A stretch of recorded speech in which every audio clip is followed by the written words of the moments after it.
సమస్య చెప్పిన గంటల వ్యవధిలో సీసీ కెమెరాలు ఏర్పాటు చేయించారు ఏపీ మంత్రి నారా లోకేష్.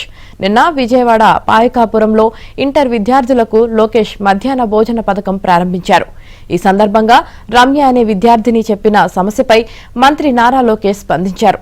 గంటల వ్యవధిలోనే కళాశాల వెలుపల రాత్రివేళ ఇబ్బందులు లేకుండా సీసీ కెమెరాలు ఏర్పాటు చేశారు. సీసీ కెమెరాల ద్వారా ఎప్పటికప్పుడు పర్యవేక్షించాల్సిందిగా సిపి రాజశేఖర్ బాబును ఆదేశించారు. చెప్పిన గంటల వ్యవధిలోనే సమస్య పరిష్కారం కావడంపై పాయకాపురం జూనియర్ కళాశాల విద్యార్థులు హర్షం వ్యక్తం చేస్తున్నారు.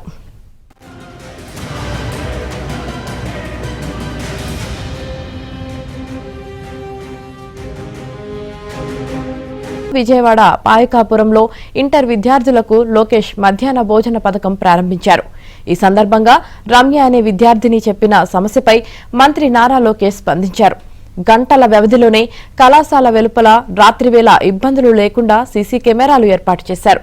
సీసీ కెమెరాల ద్వారా ఎప్పటికప్పుడు పర్యవేక్షించాల్సిందిగా సిపి రాజశేఖర్ బాబును ఆదేశించారు. చెప్పిన గంటల వ్యవధిలోనే సమస్య పరిష్కారం కావడంపై పాయకాపురం జూనియర్ కళాశాల విద్యార్థులు హర్షం వ్యక్తం చేస్తున్నారు.